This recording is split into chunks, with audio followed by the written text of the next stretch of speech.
Lowlifes, mercenaries, and sellswords had their many uses. Their profession was a tumultuous one, often requiring as much luck as skill. For gold they lived, and for gold they died. However, the wealthiest of this lot, characterized by their ability to live long lives more than any other trait, were both dangerous and shrewd to the utmost degree. They were men who possessed brain as much as brawn, maneuvering their way toward stability in a land racked with chaos. One such man was Bronn. Hello everyone, and welcome back to Exploring Fiction. Soon to become a hero, Bronn began as a common sellsword. However, his bold attitude and ability to discern what battles he could both fight and win placed him in powerful company and even stronger circumstances. By leveraging his skills and knowing his friends and enemies alike, Bronn rose above his lowly status to make something of himself. This was a story few in his profession could mimic. So, who exactly is Bronn, and why is he such an interesting character?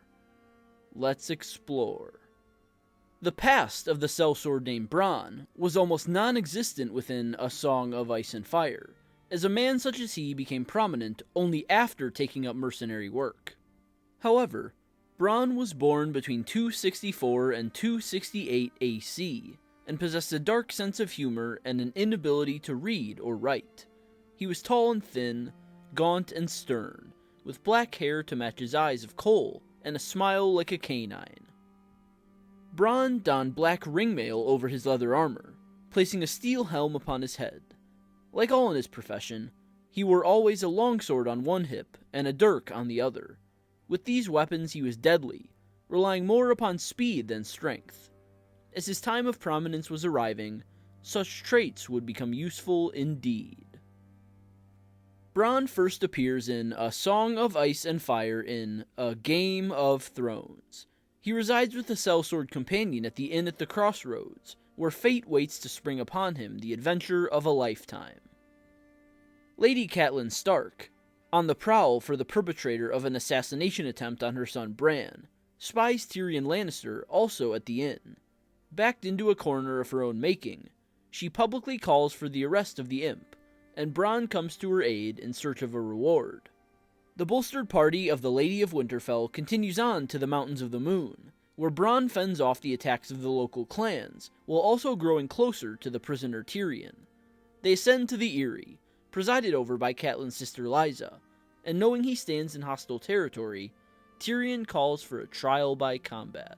Lysa proclaims proud but old knight Sir Vardis Egan her champion, and after sizing the man up, Bronn declares for the imp. Unhampered by armor and age, Bronn bests his elder foe, freeing Tyrion and earning himself both trust and Lannister coin. Banished from the Eyrie with their lives and livelihoods intact, Bronn and Tyrion recruit the mountain clans to their cause, and the former also officially pledges himself to the latter. The newly founded duo, along with their army of filth, merge with the force of Lord Tywin Lannister, in whose camp Bronn first finds Shae. He introduces the girl to Tyrion, forming an unlikely pair at present. The two separate for the introductory battles of the War of the Five Kings, but reunite before they journey to King's Landing, where Tyrion is to serve as acting hand, and Bronn his stout enforcer. In A Clash of Kings, Bronn's loyalty is rewarded further. Tyrion appoints him captain of his personal guard, and Bronn provides his signature protection in all the imp's affairs. Through the riot of King's Landing and further unrest, Bronn remains loyal to his wealthy little ally, gaining greater trust by the day. However, his mightiest triumph in the capital comes during the Battle of the Blackwater, when the sellsword is placed in authority over the great chain splayed across the bay. This maneuver prevents the warships of Stannis Baratheon, the armed attacker upon King's Landing, from escaping out to open ocean. They are burned by unquenchable wildfire, and after the battle, Bronn is one of many to be knighted for his efforts and valor in the battle. In A Storm of Swords, Bronn still allies himself with the imp, but his prowess and fortitude in the previous battle have opened many doors previously closed to the man. He is knighted as Sir Bronn of the Blackwater, and he embraces the title. Bronn begins to dress in the manner befit a knight, and chooses a fitting sigil for his own, and so too becomes a regular patron at brothels only entered with Tyrion at his side.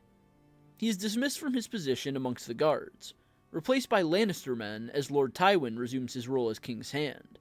Still, though, Bronn follows the suggestions of his greatest ally, investigating the background of Sir Mandon Moore and attending Tyrion's own disgraceful wedding to Sansa Stark. But the imp's luck soon runs thin, and his gold loses its appeal. Tyrion is suspected for the murder of King Joffrey, and requests a trial by combat again for his life. His sister and primary accuser, Cersei Lannister, has arranged a marriage for Bronn in the meantime, and proclaims her champion to be the Mountain, Sir Gregor Clegane. Bronn, now a knight, husband-to-be, and still sane man, for the first time refuses Tyrion's call.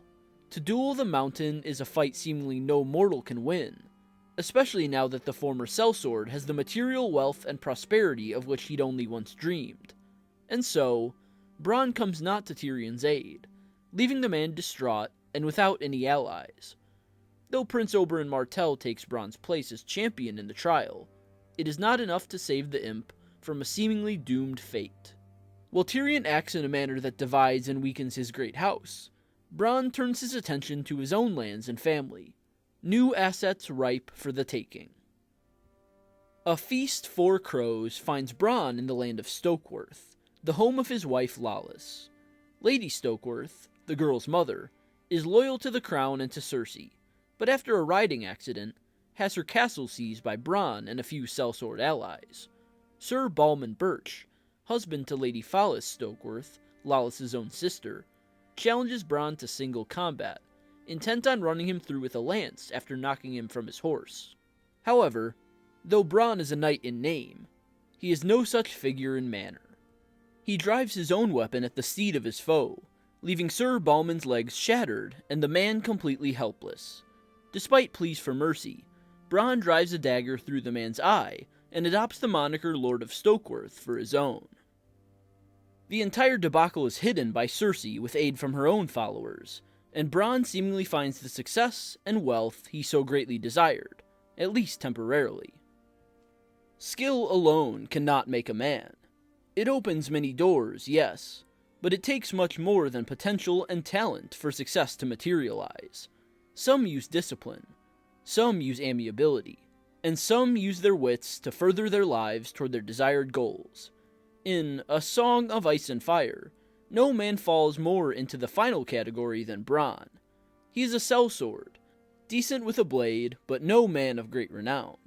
He earns his coin through his use of such skills, of course, but many sellswords live and die without advancing at all in their lives. Bronn, however, is no ordinary mercenary. When grand opportunities present themselves, usually tied to the gold he covets, he takes full advantage of them, propelling himself high up the social hierarchy toward the eventual wealth, land, and success that is his true goal. At first, he volunteers his sword to the service of Catelyn Stark, because it is personally profitable. But when the chance arises to gain even more coin under the service of her charge, Tyrion Lannister, he pivots his allegiance without a second thought.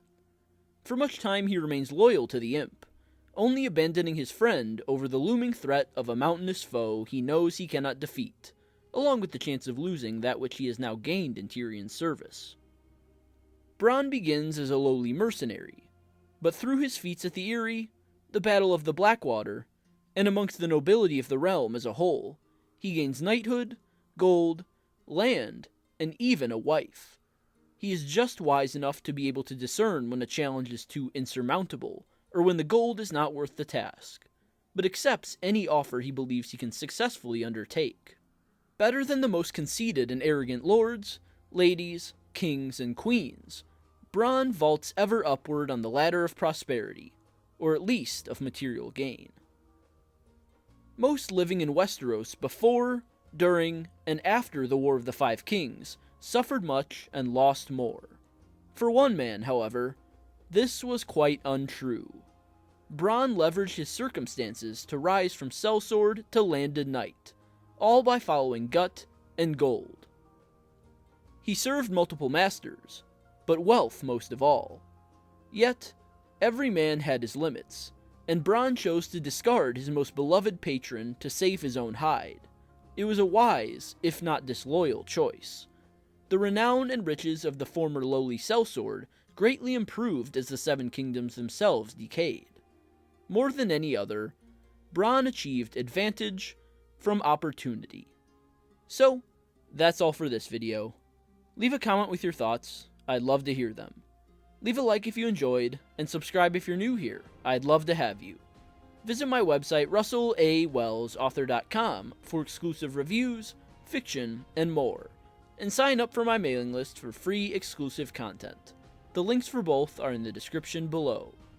And, like always, I will see you next time.